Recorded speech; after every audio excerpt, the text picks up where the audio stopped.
Assalamu alaikum. Wa alaikum salam. So being a Muslim, as you can already imagine, my main problem is with the Christian doctrine of Godhood of Jesus. So there's a couple of questions that are related. First of all, I find this concept logically fallacious.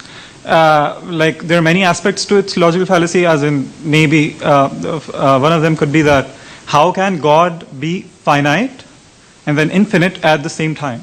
Like this is like it's like saying that there could exist a square circle. It's a logical fallacy, right?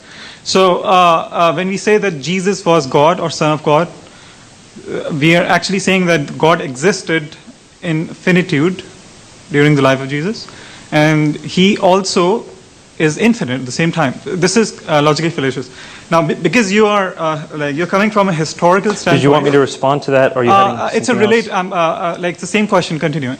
So, because you're coming at it from a historical standpoint, another thing that adds, like the historical evidence that adds, like that supports this argument, is that the concept of Trinity, the word Trinity itself, it doesn't appear as a theological term till near the end of the 2nd century after Jesus. So it was first used as trias by Theophilus, the bishop of Antioch, in AD 180. So we can,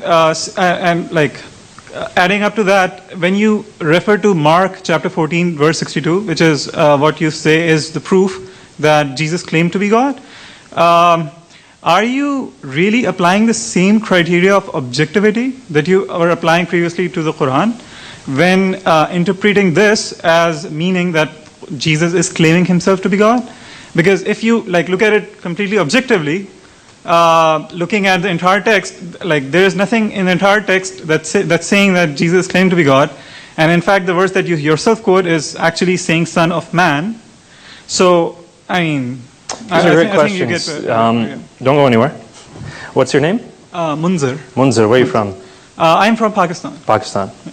Both khushi hui aapse milke. I had the exact same questions when I was when I practiced Islam. What I want to point out is that first and foremost, what we have to see is what Jesus claimed for himself. Now, the secondary stuff that follows, the theological unfolding or unpacking of what he said, we can spend years and years debating what it means. But what did he say about himself? That's the first thing we want to look at. So, again, that's a historical perspective. Theologians argue all day long, back and forth, back and forth. You know, theologians argue all the time, and I just sit back and watch and smile because you can't really prove it one way or another.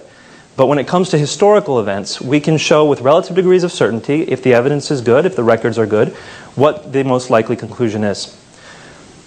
So first, and let me give you an answer before, if you feel like interjecting, we can talk afterwards.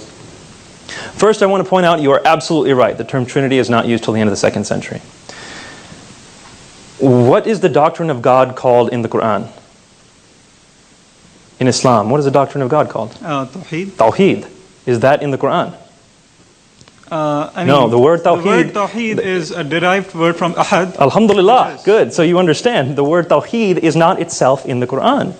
In the same way, the word Trinity is not itself in the Bible. This doesn't pose a problem. The Shahada is not found in the Quran. You have the components of the Shahada in the Quran, but you do not, you do not have La ilaha illallah Muhammad Rasulullah in that way found in the Quran. The components are found in the Quran. With the Trinity, the components are found in the Bible.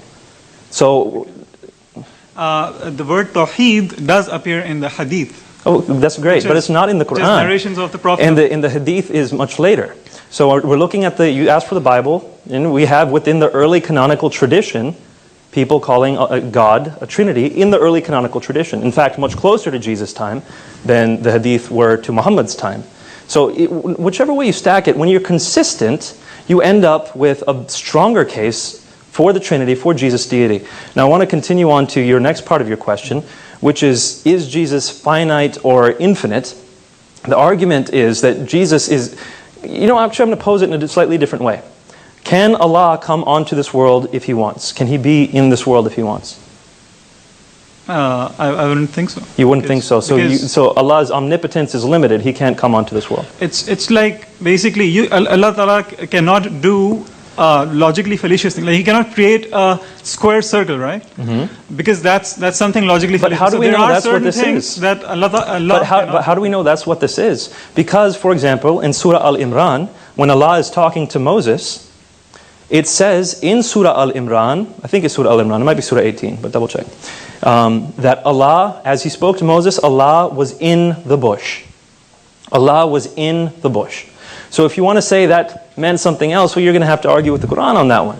It seems to be pretty clear that Allah can emanate His voice from a physical place. He can be in a physical place in a sense. In the same way, I don't believe that God coming to this earth limits His omnipotence. It's not a limitation of His omnipotence. Jesus has taken on flesh. God the Father is still everywhere. God, Jesus, the Son, is here on this earth. It's a limitation in that sense, but it's not a limitation of His nature. He is both the divine and human nature. That's the argument. Now, I want to talk about briefly, and then we're going to have to go to the next question, but let's talk afterwards for sure.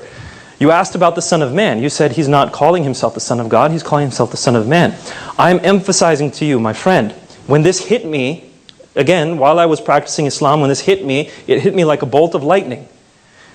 The claim Son of God, according to Jews at that time, was not anything divine. Adam was called the Son of God. Solomon was called the Son of God. In the Psalms it says, you are gods. It's not a divine claim to call someone a son of God. But when someone refers to that Son of Man coming on the clouds of heaven, who's going to receive glory, authority, and sovereign power, and people of every nation and language are going to worship Him with the worship due only to God, that Son of Man is more than just a human. He is divine.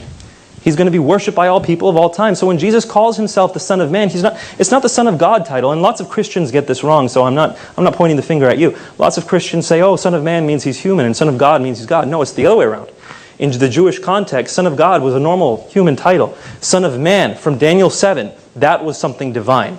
Go back and read Daniel chapter 7. See that this man is worshipped by all people from all eternity. This man, or one who looks like a human anyway, is worshipped by all people alongside of God the Father. That's the one Jesus is claiming to be. Definitely understand that point that I'm trying to make. And so when you see that Jesus' claim is found there in Mark 14:62, it's found in all the Gospels, and every time Jesus uses the term Son of Man, He's alluding to that. You cannot extract that from the Gospels.